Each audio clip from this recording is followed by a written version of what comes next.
So Honor has just launched its fresh new 2018 flagship phone, the Honor 10, just 399 quid here in the UK. We're going to do a quick side-by-side with last year's Huawei Mate 10 Pro. Still a beefy handset, very premium specs, premium design and everything, but also much more expensive at $699. So can the Honor 10 match it or even beat it in any areas? Let's see.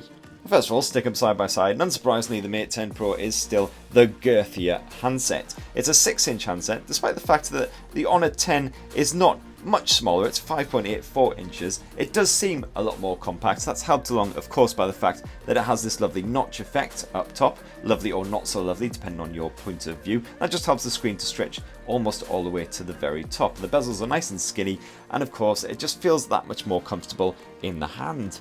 I'll flip them both over and you'll see they've both sport a nice glossy design. You do have this nice banding effect on the Mate to help break it up a little bit, but we really like the striation effect here on the Honor 10, despite the fact that it's full-on blue when you look at it head-on.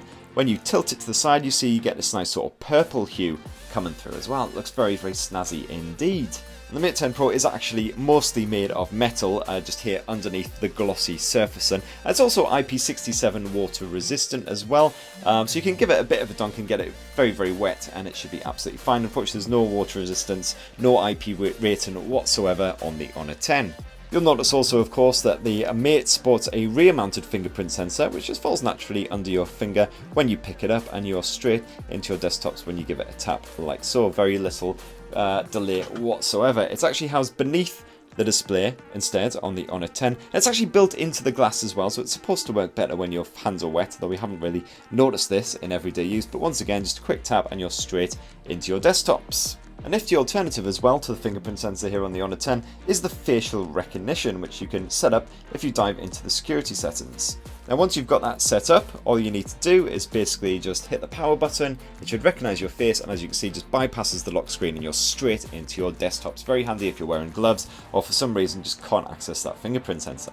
If you dive to the bottom of the phone, you'll see that both of them sport a bit of Type-C USB action, and you've got your bottom-mounted speaker grill as well, IR blaster up top, and the usual SIM tray, volume rocker, and power button. However, you'll also notice that the Honor sports a 3.5mm headphone jack, whereas that feature is absent on the Mate. Boo.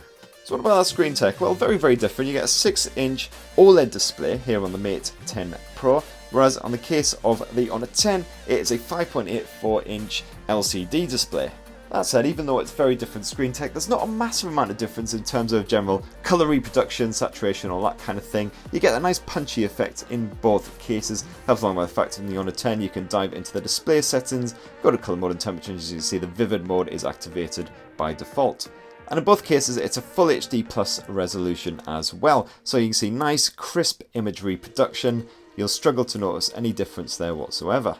And don't worry if you're not a fan of that notch effect as well, because once again you can just dive into the display settings, go to notch, and you can hide that from view to get rid of it completely. In terms of the software running the show, there's very little difference between them as well. They're both running Android Oreo, albeit the Honor has a slightly more updated version, and again both running Emotion UI version 8, again slightly more up-to-date version on the Honor. That said, this should be getting an update very, very soon to the latest version of Android and MUI as well. So what that means is in both cases you get lots of handy gesture support. You get the likes of the one-handed mode, just a quick swipe there, reduces the desktop, so it makes them that much easier to use. You get lots of gesture support, voice controls, and all kinds of bonus stuff thrown on there. And of course, Huawei's own various apps. So for instance, you get the likes of the Phone Manager, which just helps you to manage your resources, helps you to block numbers for any nuisance callers, and the likes of that. Gives you some nice handy little shortcuts, the likes of the battery stuff. You get the Phone Clone if you're moving over from new handsets, SIM Toolkit because they're both dual SIM.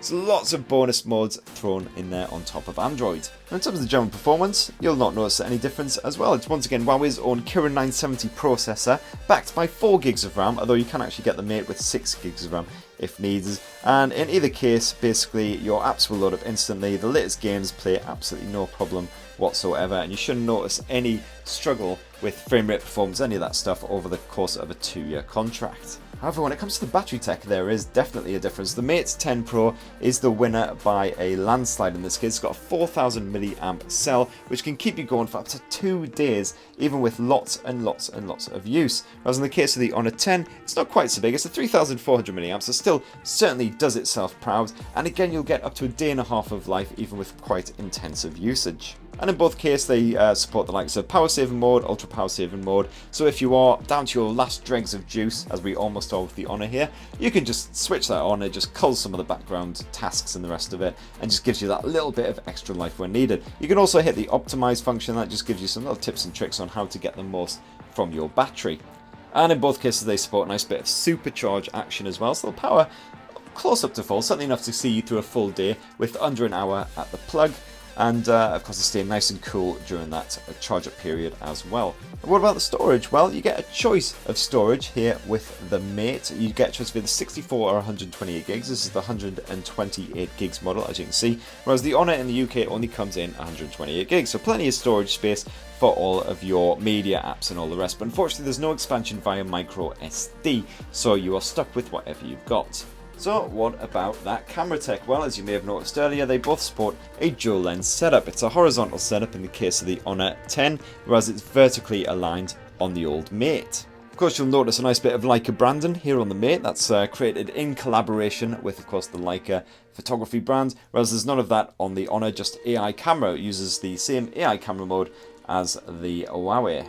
Now on paper you might be forgiven for thinking that the Honor 10 is actually more capable than the Mate when it comes to the camera tech. It's a 24 megapixel monochrome lens backed by a 16 megapixel RGB, whereas the Mate rocks a 20 megapixel monochrome backed by a 12 megapixel RGB. So it doesn't sound quite as good, but however, of course, it's not always about just the megapixels, and the Mate does also support a wider aperture as well. It's f1.6 compared with the f1.8 Honor, which means that in low light situations, it's definitely the winner. And the Mate 10 Pro also boasts a nice bit of optical image stabilization, OIS for short, so that'll just really help with a bit of hand judder, things like that when you're shooting photos and taking your video. If we dive into the camera apps, it's a very similar sort of experience overall, just a slightly different setup. As you can see up top, you've got an array of shortcuts. So for instance, you've got the moving pictures mode, which just basically shoots a little snippet of video every time you take a photo. It just brings your galleries to life, although it does take up a little bit of extra storage as well. You also, of course, have a bit of portrait mode action, which is actually down here on the Honor. What that does is just adds a nice background bokeh effect to your shots to really help your subject stand out and just blur everything in the background. That's helped by the dual lens setup.